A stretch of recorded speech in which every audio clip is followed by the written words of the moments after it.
새벽 미명에 무덤가에 가본 적이 있으십니까? 제가 만약에 해야 할 일이라면 어쩔 수 없이 무덤가에 가겠지만, 만약에 제가 선택할 수 있다면 저는 새벽 미명에 무덤가에 가고 싶지는 않을 것입니다. 아마 우리 성도님들도 그와 같을 것이라 생각합니다. 새벽 미명에 여인들이 무덤을 찾아간다는 것은 결코 쉬운 일이 아닐 것입니다. 하지만 여인들은 예수님이 묻히신 무덤으로 발걸음을 옮깁니다. 여러분, 그 이유가 무엇일까요? 그것은 예수님을 향한 사랑 때문이었습니다. 예수님을 장사 지낼 때까지 그분의 시신에 어떠한 주도권도 행사하지 못했기 때문에 지금 이 순간만이라도 매장된 이후에 예수님에 대한 마지막 예의와 존경을 표하기 위해 여인들은 무덤으로 향한 것입니다. 오늘 요한복음 20장에서는 복수의 여인을 소개한 것이 아니라 막달라 마리아를 특별하게 소개하고 있습니다. 여러분, 왜 그럴까요? 마리아는 예수님께 어떠한 사랑을 받았을까요? 어떠한 사랑을 받았길래 그녀는 안식 후 첫날 일찍 아직 어두울 때 예수님의 무덤으로 향했을까요? 하지만 막달라 마리아의 마음에는 근심이 가득했습니다. 걱정이 있었습니다. 마가복음 16장 1절을 보면 그녀가 예수님의 무덤으로 간 이유에 대해 기록하고 있습니다. 그것은 예수님의 시신에 향품을 바르기 위함이었습니다. 하지만 걱정거리가 있습니다. 첫 번째로는 무덤 앞을 가로막고 있는 돌을 누가 옮겨주냐입니다. 만약에 우리 반석교회 남전도회 분들이 계시다면 마리아가 우리 남전도회 분들한테 말씀을 해서 우리 남전도회 분들이 그 무덤가 앞에 있는 돌을 옮겨주었을지도 모릅니다. 여인이 돌을 옮긴다는 것은 쉽지 않습니다. 하지만 그런데 막상 가보니까 돌이 옮겨진 것입니다. 아, 이제 예수님의 시신에 향품을 바를 수 있겠구나 생각했는데 또 다른 걱정거리가 하나 찾아왔습니다. 그것은 무엇이냐면 예수님의 모습이 없어진 것입니다. 마리아의 입장에서 보면 그녀의 걱정은 당연하다고 생각합니다. 무거운 돌을 옮긴다는 것. 그리고 향품이라도 바르고 싶었지만 예수님의 시신이 없어졌으니 근심이 생길 수밖에 없는 것입니다. 여러분, 이 근심과 두려움은 막달라 마리아에게만 있었던 것이 아닙니다. 제자들에게도 있었습니다. 사실 그들은 걱보다는 희망이 사라진 것이 더 옳은 표현일 수 있습니다. 두려움에 떨고 있었습니다. 시몬 베드로와 요한이 예수님의 시신을 싸매었던 세마포와 머리를 쌌던 수건을 보았음에도 불구하고 19절 말씀을 보면 저녁에도 유대인들을 두려워 모인 곳의 문들을 닫았다라고 기록합니다. 그러니까 예수님을 믿는다는 것이 어려움이 있기에 그들에게 닥친 그 위협 앞에서 무서운 나머지 제자들은 모든 문들을 닫고 있었습니다. 그런데 성도 여러분, 우리가 성경 속에서 예수님께서 하셨던 말씀을 기억하고 있다면 걱정할 이유가 전혀 없습니다. 그런데 왜 막달라 마리아와 제자들은 걱정과 근심, 두려움을 가지고 있었을까요? 그 이유는 예수님의 말씀을 기억하지 못했기 때문에, 예수님의 말씀을 전적으로 신뢰하지 못했기 때문입니다. 만약 제자들이 예수님께서 이전에 하셨던 말씀을 기억하였다면 그들은 지금 본 이 놀라운 상황 앞에 예수님께서 말씀하신 대로 부활하셨다, 할렐루야 라고 외쳤을 것입니다. 예수님께서 말씀하신 대로 사흘 만에 다시 살아나셨다 라고 선포했을 것입니다. 예수님이 한 번만 말씀하신 거라면 예수님의 말씀을 잊어버린 것에 대해 이해를 할 수도 있습니다. 여러분, 마태복음 16장 21절입니다. 이때로부터 예수 그리스도께서 자기가 예루살렘에 올라가 장로들과 대제사장들과 서기관들에게 많은 고난을 받고 죽임을 당하고 제3일에 살아나야 할 것을 제자들에게 비로소 나타내시니라. 이것이 첫 번째 말씀이고, 마태복음 17장 22절 23절에 예수께서 제자들에게 이르시되 인자가 장차 사람들의 손에 넘겨져 죽임을 당하고 제3일에 살아나리라 하시니, 이것이 두 번째로 부활에 대한 말씀입니다. 세 번째로 마태복음 20장 18절과 19절에 인자가 대제사장들과 서기관들에게 넘겨지매 그들이 죽이기로 결의하고 이방인들에게 넘겨주어 그를 조롱하며 채찍질하며 십자가에 못 박게 할 것이나 제3일에 살아나리라. 제3일에 살아나리라는 예수님의 말씀이 세 번이나 전해주셨습니다. 만약 마리아와 제자들이 예수님께서 하셨던 말씀을 기억하였더라면, 그리고 예수님의 말씀이 분명히 이루어진다는 확신과 믿음이 있었다면 향품을 준비할 필요가 없습니다. 예수님께서 다시 살아나실 텐데 향품을 준비할 이유가 없는 것입니다. 돌을 옮기는 것에 대해서도 걱정하지 않아도 됩니다. 왜 그렇습니까? 예수님께서 살아나실 것이기 때문입니다. 제자들이 유대인들을 바라보며 모든 문들을 닫을 필요가 없을 것입니다. 왜 그렇습니까? 예수님께서 부활하시기 때문입니다.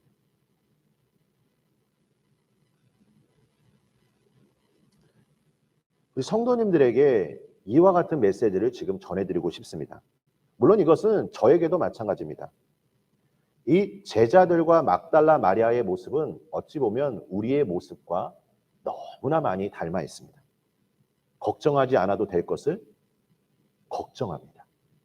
염려하지 않아도 될 것을 염려합니다. 두려워합니다. 두려워하지 말라라는 하나님의 말씀이 성경 곳곳에 기록되어 있습니다. 하나님이 나와 함께 하시겠다는 말씀을 하였습니다. 하나님의 말씀은 옛적에 정하신 뜻대로 창세 전부터 그리고 예수님이 오시는 그날까지, 세상 끝날 때까지 언제나 변함없는 우리를 향한 신실한 약속의 말씀입니다. 여러분, 이 말씀을 믿으십니까? 여러분, 이 말씀을 믿으십니까? 믿는다면 두려워할 필요가 없습니다. 왜 그럴까요? 하나님의 가장 좋으신 그 뜻 안에서 우리에게 인도하실 것이기 때문입니다. 그런데 많은 사람들이 말씀을 기억하지 못하거나 말씀을 믿기는 하지만 전적으로 신뢰하지는 않습니다. 죽은 자가 다시 살아난다는 것은 우리의 이성으로는 참 이해하기 어려운 영역입니다. 만약에 누군가가 저에게 목사님은 정말 죽은 자가 다시 살아날 수 있다고 믿으십니까? 그러면 저는 예, 믿습니다 라고 말하지만 속으로는 모르겠어요. 저의 믿음의 영역이 더 성장하고 더 성숙되어져야 한다고 저는 생각합니다. 하지만 저는 믿습니다. 예수님께서 하셨던 일들을 우리가 할 수 있다는 믿음이 있습니다. 사실 우리의 믿음의 문제입니다. 내가 어떻게 믿고 있느냐, 이것이 중요합니다. 많은 분들이 예수님을 믿는다고 말하지만 내가 이해하고 있는 지성과 그 이성 안에서 예수님을 믿습니다. 유대인들이 두려워서 제자들이 문을 닫은 것처럼 믿음을 바라보지 못하도록, 내가 전적으로 믿지 못하도록 어쩌면 우리 주변에 내 안에 어두운 경험과 상처들로 인해서 말씀을 받아들이지 못할 때가 있다는 것입니다. 오늘 본문에 등장하는 막달라 마리아는 어떤 인물입니까? 마가복음 16장 9절에 보면 막달라 마리아를 이렇게 소개합니다. 전에 7 귀신을 쫓아내어 주신 막달라 마리아입니다. 귀신 들린 사람을 한번 만나본 적 있으십니까? 저는 몇 번 본 적이 있습니다. 이 귀신 들렸다라는 것은 참으로 고통스럽습니다.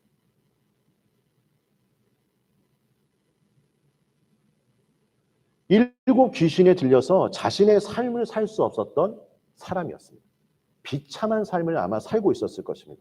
마가복음 5장에 보면 귀신 들린 사람을 예수님께서 고치신 장면이 나오는데, 이 5절 말씀에 보면 이 귀신 들린 사람이 어떻게 행동하냐면 밤낮 무덤 사이에서 산이나 늘 소리를 지르며 돌로 자기의 몸을 해쳤습니다.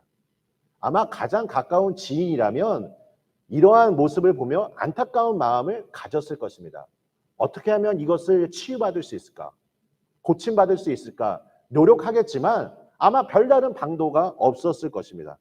그리고 점점 그 상태는 심해졌을 것이고 아마 이 귀신 들린 사람과 아무도 가까이 하지 않았을 것입니다. 홀로 있는 것입니다.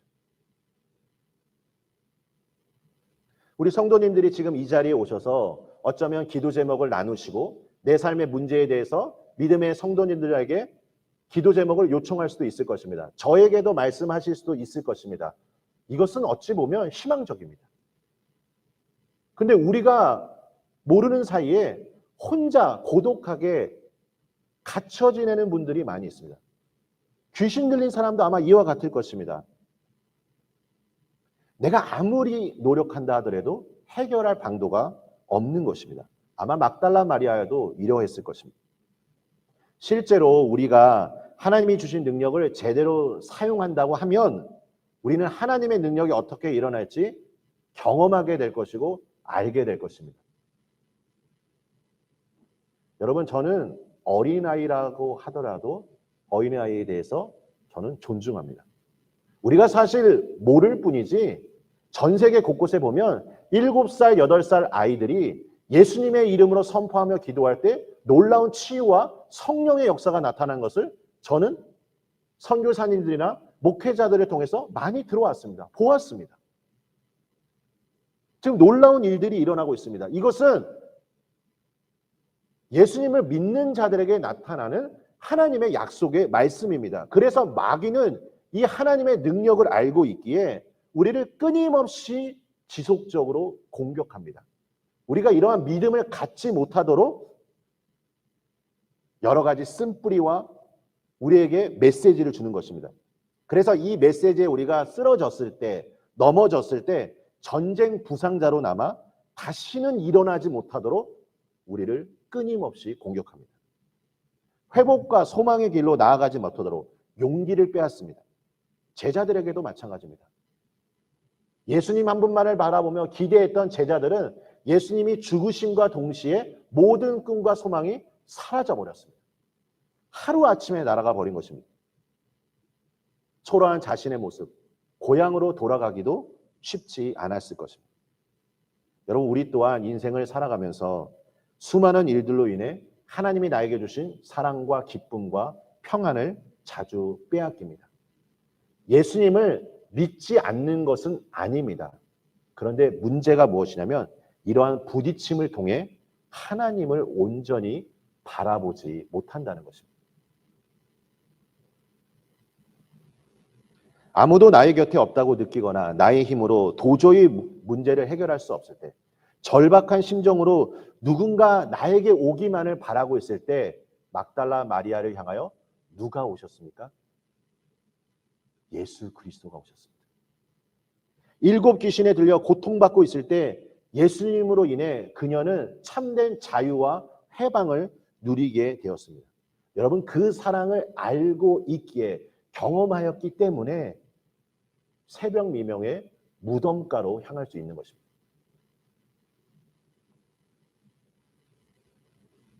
제가 제 아이를 사랑한다는 것을, 제 아내를 사랑하는 것을 저는 알고 있기에 무덤가로 만약에 향하는 것에 대해서 저는 주저하겠지만 제 아이와 제 아내와 그리고 제가 사랑하는 사람의 일이라면 저는 기꺼이 그곳을 향할 것입니다.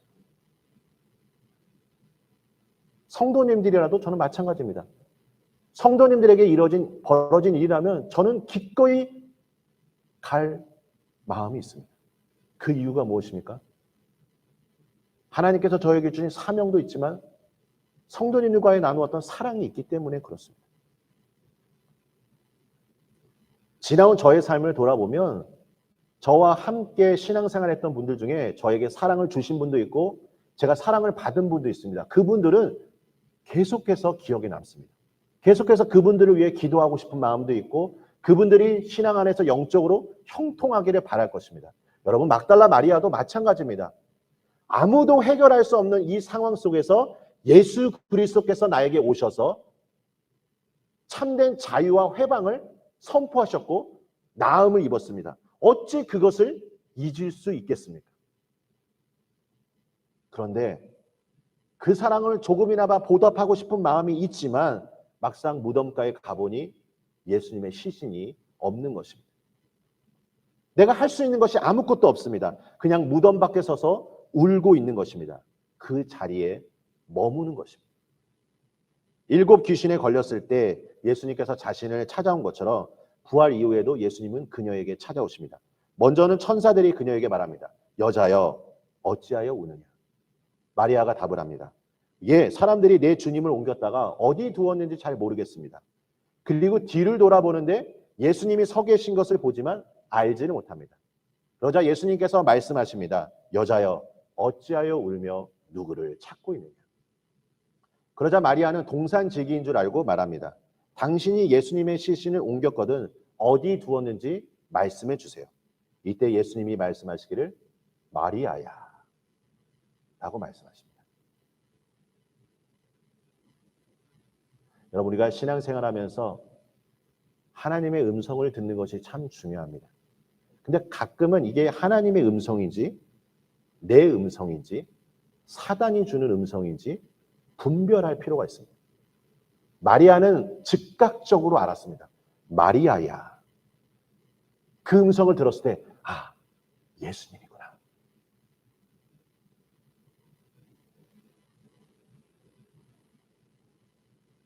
그 음성은 비참했던 자신의 삶을 구원해 주셨던 예수님의 음성이었습니다. 두려움에 떨고 있는 제자들에게 예수님이 찾아가 말씀하십니다. 너희에게 평강이 있을지어다. 그리고 손과 옆구리를 보이시며 또 말씀하시기를 너희에게 평강이 있을지어다. 대림절을 맞이하며 우리 성도님들의 신앙은 어떻습니까? 예수님의 말씀, 예수님의 음성을 분별하고 계십니까? 예수님의 음성을 확실히 기억하고 계십니까? 나의 삶 속에 베풀어 주신 그 예수님의 그 은혜를 날마다 기억하며 감사하는 삶을 살고 있으십니까? 예수님이 내 삶 속에 끊임없이 말씀하셨음에도 불구하고 어쩌면 우리는 이 말씀을 기억하지 못한 채 세상에 보여지는 것에 염려하며 두려워하며 살아갈 때가 많이 있다는 것입니다. 낙심과 슬픔과 좌절과 어려움으로 지금 이 자리에 오신 분도 있을 것입니다. 여러분, 오늘 본문에서 마리아가 행한 행동이 무엇입니까? 그녀는 아무것도 할 수 없었습니다. 그냥 무덤에 머물러서 그 자리에 있었던 것입니다. 내가 할 수 없지만 지금 그녀에게 누가 찾아가고 있으십니까? 예수 그리스도. 여러분, 이것이 복음입니다. 대림절이 어떤 의미입니까? 예수님의 오심, 다시 오실 예수님을 준비하는 절기입니다. 내가 아무것도 할 수 없는, 내가 연약한 존재라 할지라도, 내가 할 수 있는 것이 아무것도 없다 할지라도 예수님께서 나에게 오셨다는 것이 복음이고 소망이라는 것입니다. 오늘 이곳에 오셔서 예배드리며 주님, 나는 아무것도 할 수 없습니다. 주님, 나를 긍휼히 여겨 주시옵소서. 주님, 나에게 자비를 내려 주시옵소서. 주님, 나에게 오시옵소서 라고 우리가 주님 앞에 말씀할 때마다 이 땅에 오신 예수 그리스도께서 우리 성도님들의 이름을 불러주시고 성도님들에게 은혜를 베풀어 주실 것입니다. 대림절, 이 땅에 구원자로 오신 예수님, 우리는 예수 그리스도를 만나야 합니다. 내가 할 수 있는 것이 아무것도 없다 할지라도 여러분 괜찮습니다. 예수님께서 우리 성도님들의 삶에 방문하실 것이고 함께 하실 것입니다. 나의 영혼으로 다가오신 예수님의 발걸음, 그 예수님의 그 음성이 들려지기를 소망합니다. 너희에게 평강이 있을지어다. 너희에게 평강이 있을지어다. 여러분 혹시 지금 두려움을 가지고 계신 분이 계십니까? 오늘 예배 안에서 예수님의 음성이 들려지기를 소망합니다. 너희에게 평강이 있을지어다. 너희에게 평강이 있을지어다.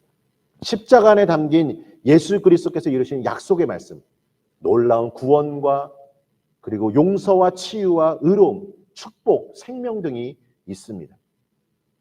왜 제자들에게 예수님께서 평강을 말씀하셨을까요? 21절 말씀입니다. 아버지께서 나를 보내신 것 같이 나도 너희를 보내노라. 세상 속으로 우리를 보내시는 예수님의 말씀입니다. 예수님의 부활을 목격한 마리아에게 예수님은 나를 붙들지 말라라고 말씀하십니다. 이것은 나에게 매달리지 말라라는 의미입니다. 이렇게 말씀하신 이유는 예수님의 승천을 암시하고 있고 예수님의 사명과도 관련되어 있습니다. 여러분, 오늘 이 본문은 우리가 예수 그리스도를 만나는 것도 중요하고 우리에게 예수님께서 주신 사명이 있다는 것을 다시 한번 기억하기를 원합니다. 요한복음 14장 12절에 내가 진실로 진실로 너희에게 이르노니 나를 믿는 자는 내가 하는 일을 그도 할 것이요 또한 그보다 큰 일도 하리니 이는 내가 아버지께로 감이라. 저는 이 요한복음 14장 12절 말씀을 반복해서 우리 성도님들에게 전할 것입니다. 예수님을 믿는 자는 예수님이 하셨던 일을 할 수 있습니다. 우리 성도님들에게 주신 하나님의 사명이 있습니다. 근데 그 사명을 이루기 위해 우리에게 중요한 준비 사항이 있다면 평안입니다. 내 안에 모든 염려, 두려움 주 앞에 다 맡겨드리고 오늘 예수 그리스도를 막달라 마리아가 만난 것처럼 오늘 예배를 통하여 우리가 예수 그리스도의 그 평강을 경험하였을 때 우리가 세상을 향하여 나아갈 것입니다. 여러분, 요즘 뉴스를 통해 또 우리가 접했던 소식이 있을 것입니다. 코로나 또 델타 바이러스 이후에 또 다른 변종이 지금 우리를 공격하고 있습니다. 많은 사람들이 이것을 바라보며 두려워하고 있습니다. 염려하고 있습니다. 물론 우리가 조심하고 특별히 신경 써야 하는 것도 필요하겠지만 여러분, 어떠한 환경에도 어떠한 상황에도 흔들리지 않는 하나님의 평강이 내 안에 있어야 우리가 만나는 많은 사람들에게 평강을 오신 예수 그리스도를 전할 수 있는 것입니다. 우리 성도님들 안에 평안이 있으십니까? 평안을 소유하고 계십니까? 두려움을 이겨낼 수 있는 믿음이 있으십니까? 만약에 없다면 오늘 이 시간 예수 그리스도 앞에 구하시기를 축복합니다. 성령 하나님께서 우리의 삶 속에서 함께하여 주시겠다고 말씀하였습니다. 구하는 자에게 좋은 것을 주시겠다고 말씀하였습니다. 어떠한 것이 생각나지 않는다면 오늘 막달라 마리아처럼 지금 이곳에 이 거룩한 성전 안에 머무십시오. 그리고 주님의 은총을 기다리십시오. 예수님께서 우리 성도님들을 방문하실 것입니다. 디모데후서 2장 5절에 보면 경계하는 자가 법대로 경계하지 아니하면 승리자의 관을 얻지 못할 것이니라 말합니다. 성령의 능력을 나타나기 위해서 우리에게 중요한 것은 우리가 경계하는 자처럼 이 경계의 룰을, 이 법칙을 알아야 한다는 것입니다. 내가 아무렇게 한다고 해서 우리 안에 능력이 나타나는 것이 아닙니다. 예수님께서 원하시는 그 길로 우리가 나아갈 때, 순종할 때 그 룰 안에서 우리가 순종하며 나아갈 때마다 하나님께서 우리 성도님을 통해 놀라운 일을 행하실 것입니다. 사랑하는 성도 여러분, 이제 대림절 기간입니다. 이스라엘 백성들은 새해를 맞이하기 30일 전부터 행하는 행사들이 있습니다. 무엇이냐면 새해를 맞이하기 30일 전부터 40일간 회개를 합니다. 어찌 보면 11월 1일 월상 예배가 우리에게는 아주 큰 의미가 있다고 생각합니다. 2022년도를 맞이하기 전에 우리가 첫날부터 우리 안에 있는 이 모든 죄악들, 허물들 주 앞에 다 회개하시길 바랍니다. 그래서 1월 1일이 되면 2021년도는 이제 옛것이 된 것이고 2022년도 새로운 마음으로 주님께서 주시는 그 은혜가 우리 성도님들의 삶 가운데 임하기를 예수님의 이름으로 축복합니다.